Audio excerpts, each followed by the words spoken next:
Hello everyone, welcome to the world of life sciences. I am Shubhra and I am a life science teacher. So in this section we are going to discuss questions based on general science. Okay, so let's start with the topic.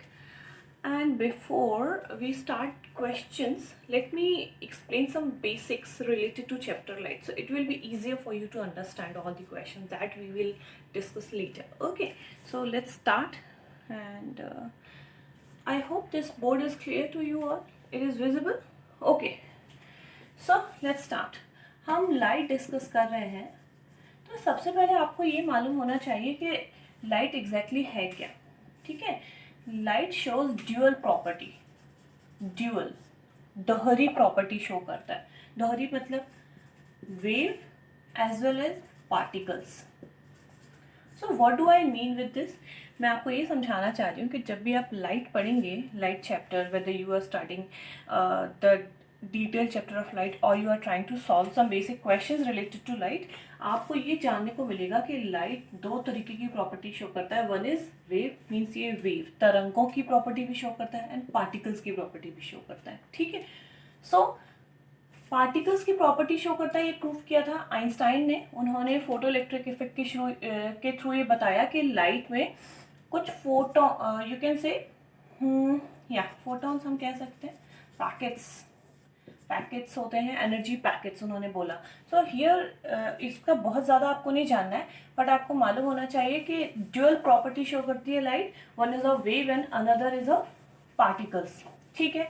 अब आपका एक question होना चाहिए कि waves क्या होते हैं. ठीक है. वेव्स बेसिकली कोई भी डिस्टर्बेंस, एंड डिस्टर्बेंस जो कि मूव कर रहा है मीडियम में, एनी डिस्टर्बेंस.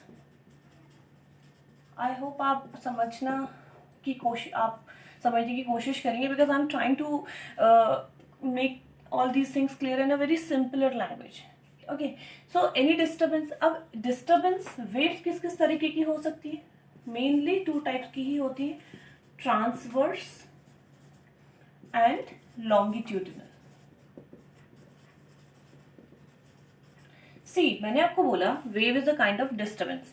अब डिस्टर्बेंस है तो आगे बढ़ेगा, वेव मूव करेगी, प्रोपेगेट करेगी. The term that we use for movement of wave is propagation of wave. Okay. Suppose this is the direction of propagation of wave. ठीक है. पार्टिकल्स, अगर आपने मैटर, सॉलिड, लिक्विड, गैसेस पढ़ रखा है तो आपको मालूम होगा कि everything is made up of some basic molecules of particles, you can say. ठीक है. तो पार्टिकल्स के बनी हुई चीजें हैं तो वो भी पार्टिकल्स भी मूव कर रहे हैं. मोशन, कॉन्स्टेंटली पार्टिकल्स मोशन करते रहते हैं. हम सब ने पढ़ा हुआ है in initial classes, 4th 5th में आपको बता दिया जाता है कि पार्टिकल्स कॉन्स्टेंटली वाइब्रेट करते रहते हैं. इस तरह से टू एंड फ्रो मोशन करते रहते हैं पार्टिकल्स. राइट. सो अगर मैं बोलूं कि direction of propagation of wave, this इस तरह से मूव कर रही है एंड पार्टिकल का मूवमेंट डायरेक्शन ये है. ठीक है. सो यहाँ पर कितना डिग्री एंगल बन गया, 90, और you can say it is perpendicular. Perpendicular when two lines are making 90 degree angle. So अगर मूवमेंट ऑफ वेव इस तरह से हो रहा है एंड पार्टिकल का मोशन इस तरह से हो रहा है, so this is 90 degree angle, or you can say perpendicular. So in that case this kind of wave will be considered as transverse. Okay. And अगर motion of wave भी same है and particles भी to and fro इसी direction में move कर रहे हैं. यहाँ पर particles कैसे move करने वाले हैं. particle इस तरह से vibrate करता रहेगा like this, and wave किस तरह से move कर रही है, this direction. So this is transverse because 90 degree angle बन रहा है, or you can say perpendicular motion है. Here wave भी propagate कर रही है in the same direction and molecules are also vibrating in the same direction. So ये किस तरीके का motion हुआ, longitudinal wave हुआ. ठीक है. So light is an example of transverse wave. Okay, let me erase it quickly.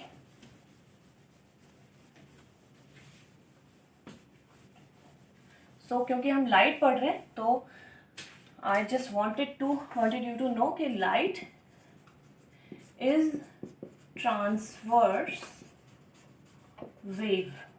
Okay, यहाँ तक क्लियर हुई कहानी। चलिए आगे बढ़ते हैं, अपने क्वेश्चन स्टार्ट करते हैं। आई होप जो मैंने एक्सप्लेन किया बहुत छोटा सा कुछ कंसेप्ट था। So let's start with the topic. Okay, so yes, now it is fine. First question is, why is red light used in traffic signal? हम ट्रैफिक सिग्नल में रेड लाइट को इस्तेमाल क्यों करते हैं?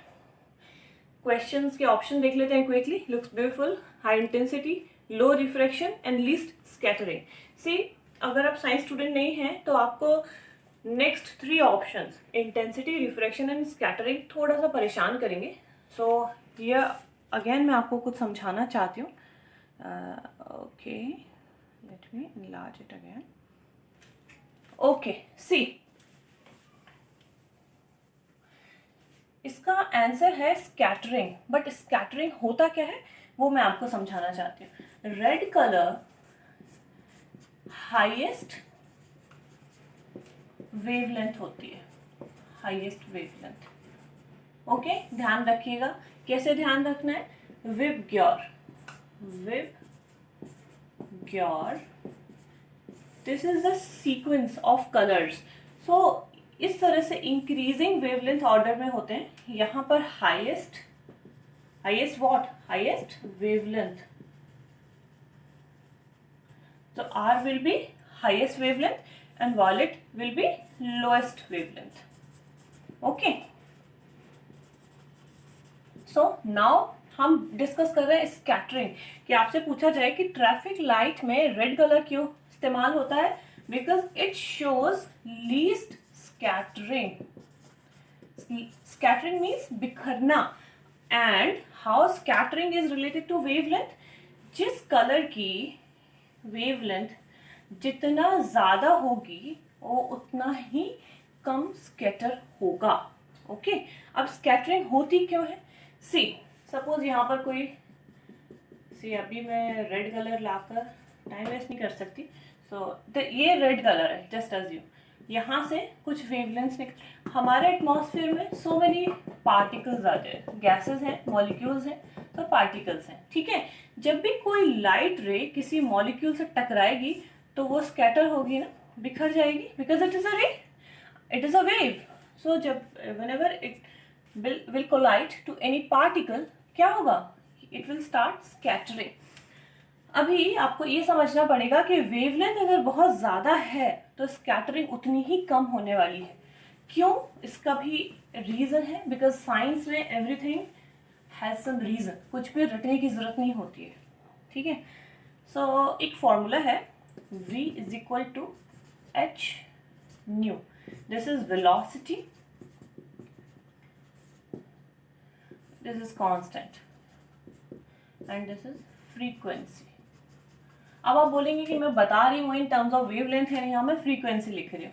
दिस इज न्यू, इसको हम new पढ़ते हैं। ठीक है, अगर आपको इससे कंफ्यूजन होता है तो आप एन भी लिख सकते हो। Okay, so nu means frequency is inversely proportional to the wavelength. इसको मैं और इस तरह से लिख देती हूँ, frequency is inversely proportional to its wavelength. मुझे थोड़ा सा और आपको इजीली समझाना है। इनवर्सली प्रोपोर्शनल का मतलब क्या होता है? See, if any quantity here is being increased, because it is inversely proportional. Proportional तो है बट इनवर्सली मीन्स उल्टी तरह से। सो अगर ये बढ़ेगी, if frequency will increase then wavelength will decrease. तो मैंने आपको बोला कि red colour is having highest wavelength, highest wavelength. So इसकी फ्रीक्वेंसी क्या होगी? लोएस्ट। ध्यान रखिएगा प्लीज, ये बेसिक चीजें आपको समझ में आएंगी, then only you will be able to understand the concept related to light and then only you will be able to solve questions. ठीक है, so if any wave or colour is having the maximum की wavelength सबसे ज्यादा होती है and due to its highest wavelength it shows least scattering. Scattering बिखरेगा कम, तो आपको कितना भी दूर होगा ऑब्जेक्ट पर्सन, उसको उतना ही क्लियर इंटेंस कलर दिखाई देगा। Okay, so answer is least scattering. Move on to the next question. Air bubble in water acts like a, इन्होंने बोला कि अगर पानी के अंदर कोई एयर बबल है तो वो किस तरीके के लेंस की तरह बिहेव करेगा. तो ये समझने के पहले आपको ये समझ आना चाहिए कि लेंसेज होते कितने तरीके के हैं. So again I need to explain it here. See, lenses basically आप पढ़ेंगे two types. Excuse me. Convex, concave lens. ठीक है. If it is appearing like this, मैं इस सरफेस की बात कर रही हूँ, उभरी हुई. Okay, bulging out. So this is convex. And if it is like that, bulging in बोल सकते हो. सो बल्जिंग नहीं टर्म यूज करना चाहिए हमको यहाँ पर. बल्जिंग आउट, उभरा हुआ. ठीक है. एंड अगर ये इस तरह से है कि this is like, so it is concave. I hope ये तो बहुत इजी सी चीज है, आप समझ पा रहे होगे. मैं और आपको अगर क्लियर करना चाहूँ,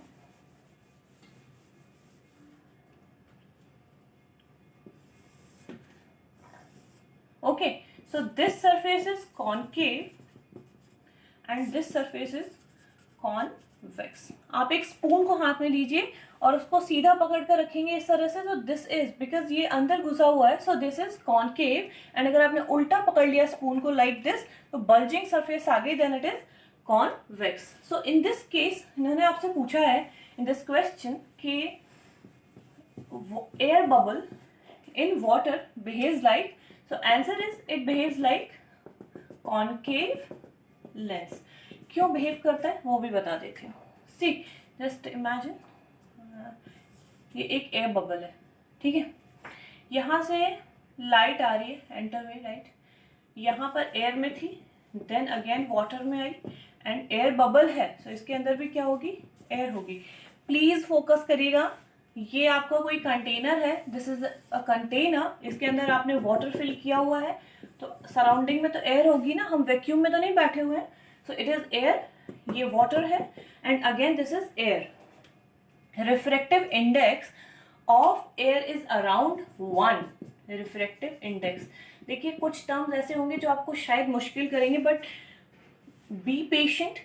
मैं आपको हर छोटी छोटी चीज भी क्लियर करने वाली हूँ, सो हैव पेशेंस. ठीक है.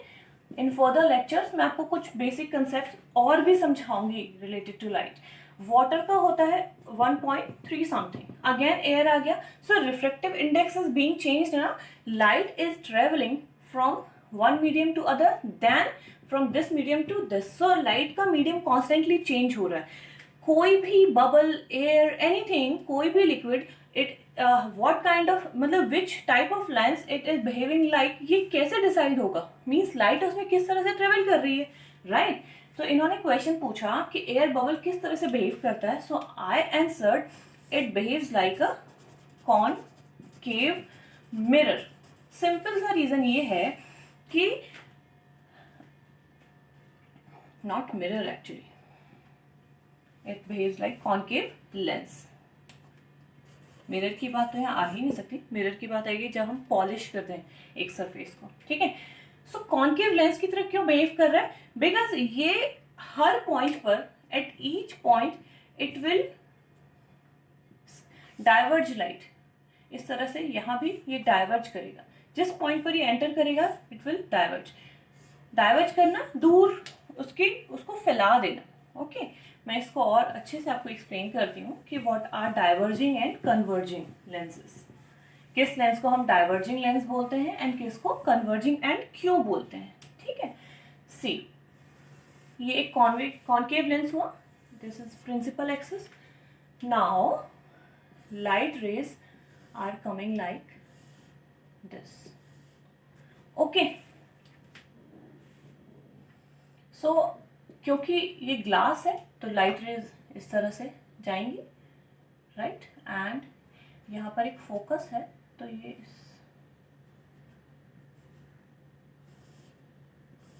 ठीक है, दिस इज द डायरेक्शन।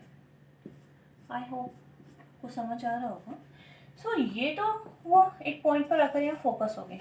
आगे जाकर आपको मैं ये भी समझाऊंगी कि कौन सी लाइट रे पैरेलल आती है तो वो फोकस पर सेंटर हो जाती है, फोकस के थ्रू आती है तो पैरेलल हो जाती है जब वो वापस जाती है तो।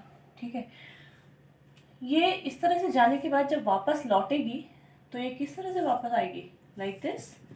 Now you can see it has been this diversed. इस तरह से आई थी ना लाइट रे, सी, और वापस कैसी जा रही है, फैली हुई। ठीक है, टॉर्च लाइट में आप ध्यान से देखिएगा, उसका पीछे डाइवर्जिंग फ्रेम बनाते हैं ताकि जो भी लाइट हो वो बहुत फैलकर निकले। फैलकर निकले मीन्स डाइवर्ज हो ताकि ज्यादा से ज्यादा एरिया कवर कर पाए। आई होप यहां तक आपको क्लियर हुआ होगा। So why does air bubble act like a concave lens? Because at any point ये क्या करता है, एंटरिंग लाइट को डाइवर्ज कर देता है। एंड डाइवर्जिंग लेंस किसको बोलते हैं, कॉन्केव लेंस को बोलते हैं। ठीक है, next question 3, why do stars appear twinkling? See, इस क्वेश्चन को एक्सप्लेन करने से पहले मैं आपको कुछ बेसिक फिनोमिनन समझाना चाहती हूँ। लाइट में आप कुछ बेसिक फिनोमिनन पढ़ते हो, reflection, refraction.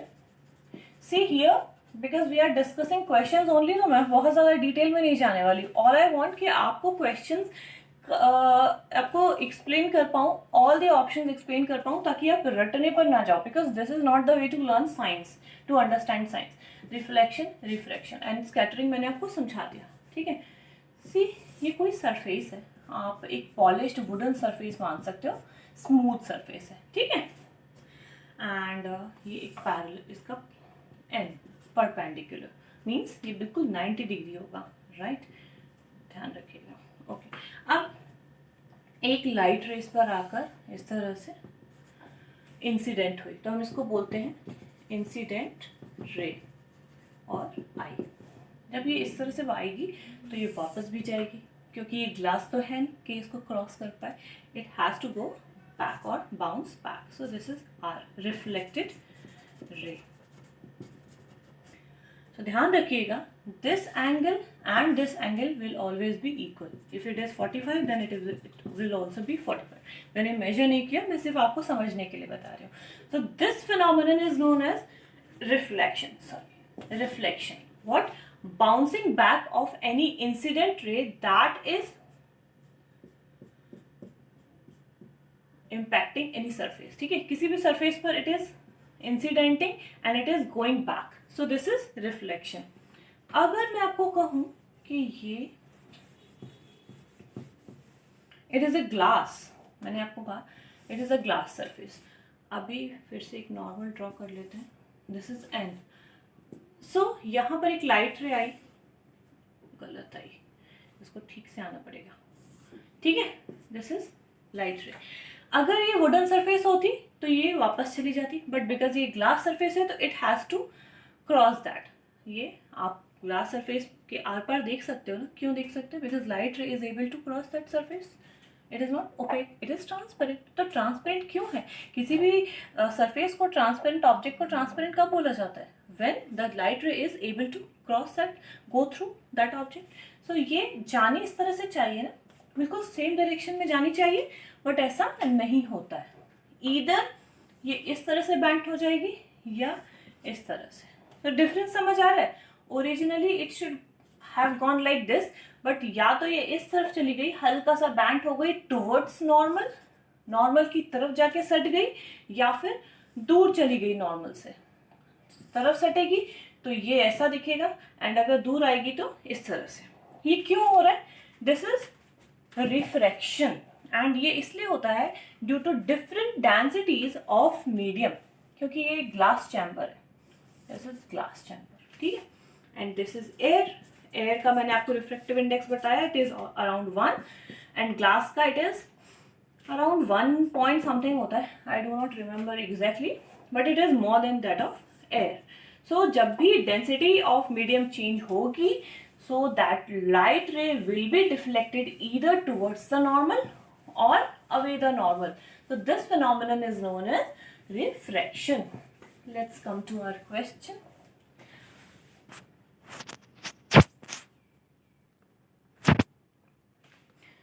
What was the question? Why do stars appear twinkling? See, इसका बहुत सिंपल सा रीजन है, रिफ्रैक्शन. अभी मैंने आपको रिफ्रैक्शन समझाया ना, कोई भी लाइट रे मीडियम चेंज होगा, सो इसका पाथ चेंज होगा, या तो ये नॉर्मल की तरफ डिविएट हो जाएगी या फिर नॉर्मल से दूर डिविएट हो जाएगी. Again I need to draw a diagram and I need to enlarge it again. See, this is a star. इससे लाइट रेज आ रही होंगी कुछ, ठीक है. Our atmosphere is made up of various particles. Gas molecules होते हैं ना, वैक्यूम में तो है नहीं.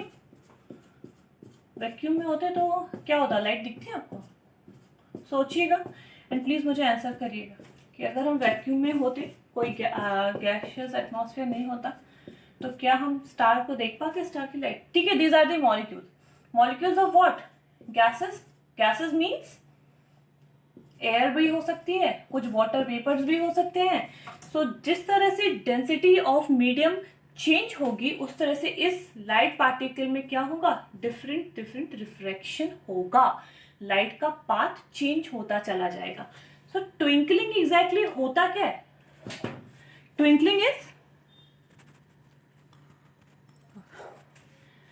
आपके घर में कभी कोई बल्ब ऐसे जगमग जगमग होता होगा, लाइक जब वो खराब होने वाला होता है या फिर due to fluctuation it happens many time. तो ऐसा तो है नहीं कि स्टार के अंदर जो भी बल्ब लगाया हुआ है वो खराब होने वाला है या फिर उसका वोल्टेज फ्लक्चुएट हो रहा है. It is not at all like that ना.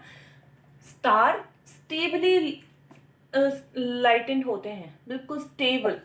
उनमें ट्विंकलिंग नहीं होती actually, but it appear like as it is twinkling. So due to refraction of light rays, those are coming from stars due to the presence of various kinds of particles. What kind of particle? Maybe dust particles, gaseous particles, as well as water vapors भी present होते हैं. So this is the reason why do stars appear twinkling. I hope this is clear. Let's move on the next question. It is in rainbow, which colour wavelength is highest? मैंने अभी आपको समझाया है. VIBGYOR, आप lowest frequency से बात करोगे तो लोएस्ट फ्रीक्वेंसी के टर्म में अगर हम बात करेंगे तो red colour is having lowest frequency and it is having highest wavelength. So इन्होंने क्वेश्चन पूछा है which colour wavelength is the highest? Of course red. And यही रीजन है कि रेड कलर को हम ट्रैफिक लाइट में यूज करते हैं एंड ताकि वो हमको दूर से विजिबल हो, ताकि इसमें स्कैटरिंग कम हो. तो अगर आप चाहते हैं कि भीड़ में आपको दूर दूर तक हर कोई देखे, सिर्फ आपको ही देखे, तो इंटेंस रेड कलर का एक ड्रेस पहनकर जाइए, आप दूर दूर तक नजर आने वाले हैं. ओके, रेड कलर की लिपस्टिक, और if you are a boy, red colour shirt, red colour trouser and wear a red colour hat. तो आपको दूर दूर तक हर कोई दिखेगा, बिकॉज रेड कलर की वेवलेंथ सबसे ज्यादा होती है एंड लीस्ट स्कैटरिंग होने की वजह से ये दूर दूर तक नजर आता है clearly. Now this is the last question. See, number of questions पर मत जाइएगा, because if you are looking for number of questions, if you are looking for quantity, तो यहाँ पर आप डिसअपॉइंट होने वाले हैं, because mainly I focus on quality. मैं ये कोशिश कर रही हूँ कि मैं आपको कम से कम क्वेश्चन में ज्यादा से ज्यादा चीजें एक्सप्लेन कर पाऊँ. सी, question number 5. Which type of mirror used by the dentist? Answer is concave. क्यों यूज करते हैं कॉन्केव लेंस? ये भी कॉन्केव मिरर. सी, कॉन्केव मिरर में जब भी आप बिल्कुल करीब से, बिल्कुल करीब, वो भी मैं समझा देती हूँ why I am focusing on the term करीब. बिल्कुल क्लोज जाना पड़ेगा आपको मिरर के लिए. जब आप शेव करते हैं तो अगर आप शेव कर रहे हैं या मेकअप कर रहे हैं या फिर डेंटिस्ट है, तो वो आपको क्लोज मिरर रख के देखता है, राइट? ऐसा तो नहीं करता कि बहुत दूर आपने शेव कर रहे हैं और ऐसा दूर रख दिया और दूर से आप शेव कर रहे हैं. ऐसा तो नहीं करते ना, क्लोज रखते हैं. मेकअप कर रहे हैं तो आप दीवार पर लगा दिया और अगली दीवार पर जाकर खड़े हो गए. नो, आप उसको कोशिश करते हैं क्लोज रखने की. सो कॉन्केव मिरर की ये प्रॉपर्टी होती है कि जब भी आप बहुत क्लोज लेकर आएंगे उसको ऑब्जेक्ट के, तो किस तरह की इमेज बनाएगा? इरेक्ट, बिल्कुल सीधी, वर्चुअल, एक्सक्यूज मी, वर्ड, जब हम लाइट को और डिटेल में समझेंगे तो कुछ चीज़ें हैं, आप प्लीज़ ध्यान रखिएगा. If the image is real then it will be inverted. If the image is real means अगर इमेज रियल, वास्तविक रियल इमेज बन रही है, वो कभी सीधी नहीं बनेगी, वो हमेशा इन्वर्टेड बनेगी. If the image is virtual then it will be erect. तो अगर आप एक सीधी इमेज देखना चाहते हो तो आपको कैसी इमेज चाहिए पड़ेगी? Virtual image. आई होप आपको समझ आया होगा. सो डेंटिस्ट को क्या देखना है? टीथ ना. तो वो अगर पास लाएगा तभी उसको सीधा टीथ दिखने वाला है, अगर वो दूर ले जाएगा तो उल्टा टीथ नजर आएगा. नाउ यू कैन इमेजिन किस तरह से वो आपके टीथ को आपके टूथ को यू कैन से ट्रीट करने वाला है, उल्टा दांत देखकर. इन द सेम वे आप शेविंग करने आए हो और अगर आपने दूर रख दिया तो फिर आप उल्टे नजर आने वाले हो. इन दैट केस आप अपना फोरहेड शेव कर लोगे. Okay, so here the answer is concave mirror. Because concave mirror में जब भी हम बात करते हैं कि object is very close, so it will form erect image, means बिल्कुल सीधी दिखेगी एंड वर्चुअल दिखेगी. ठीक है. सो आई होप आपको समझ में आया होगा. एंड अगर आपको पसंद आता है, kindly subscribe my channel, share it among various students, क्योंकि इसको स्टूडेंट्स तक पहुंचाना जिनके लिए बनाया जा रहा है, it is very important to spread these content to the students. Okay, so thank you, and please subscribe, like and share it. And if you are having any doubt, queries, please comment me. Please put your comment in comment section. Okay, thank you for watching.